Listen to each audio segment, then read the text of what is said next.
25 जून 1975 देश में सूर्य का उजाला नहीं बल्कि आपातकाल का स्याह अंधेरा फैला हुआ था। पूरे देश को जेल खाने में बदल दिया गया था। 4 जुलाई आते आते राष्ट्रीय स्वयंसेवक संघ पर भी प्रतिबंध लगा दिया गया।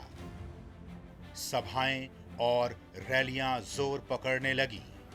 तब संघ का एक युवा प्रचारक इन सभाओं और रैलियों के आयोजन में बड़ी भूमिका निभा रहा था।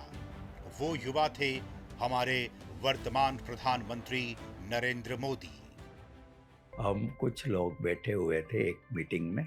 नरेंद्र भाई थे, देशमुख जी थे, शंकर सिंह वाघेला थे और मैं था।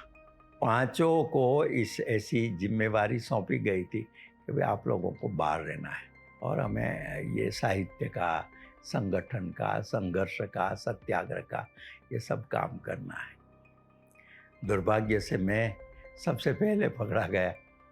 कुछ महीने के बाद शंकर सिंह गए, बाकी रहे देशमुख जी और नरेंद्र भाई।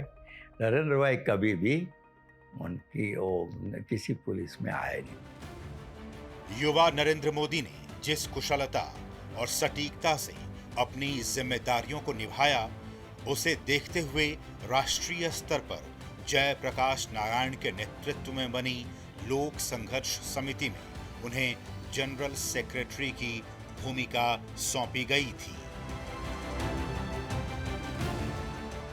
युवा नरेंद्र मोदी का काम आपातकाल थोपने के इस निरंकुश कदम के विरोध में जनमानस को तैयार करना था। इसके अलावा एक और महत्वपूर्ण कार्य नरेंद्र मोदी कर रहे थे।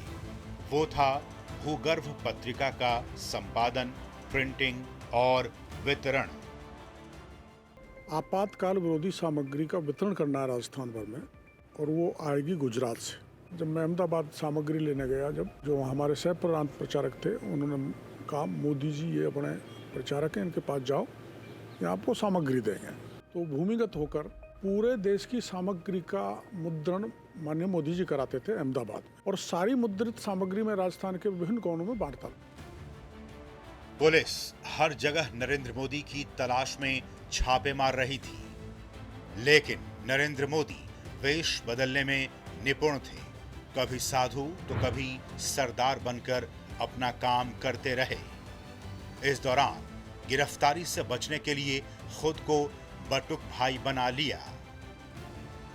यही वजह रही कि पूरी इमरजेंसी के दौरान नरेंद्र मोदी पुलिस के हाथ नहीं आए।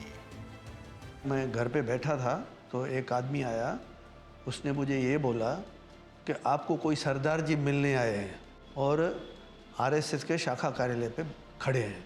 मैंने उनको बोला कि भाई मैं आप सरदार जी के बेस में और मैं आपको पहचानता भी नहीं हूँ।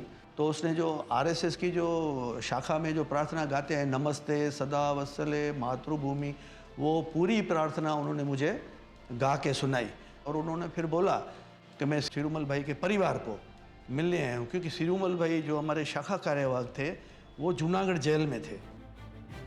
आपातकाल में लाखों संघ कार्यकर्ता जेलों में बंद थे और बाहर उनका परिवार आर्थिक तंगी से भी जूझ रहा था। कई परिवारों की स्थिति तो बहुत ही दयनीय थी।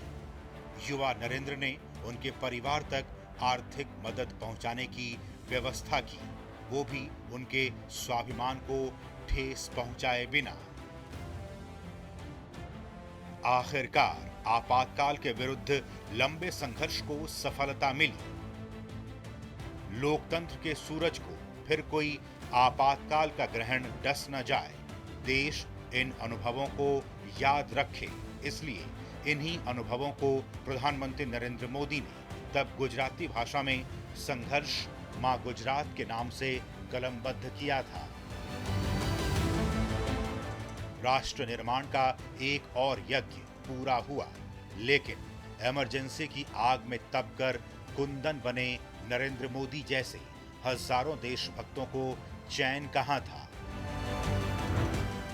वे फिर निकल पड़े नई जिम्मेदारियां लिए, फिर निकल पड़े नई राह पर, आत्मनिर्भर और विकसित भारत के निर्माण की ओर।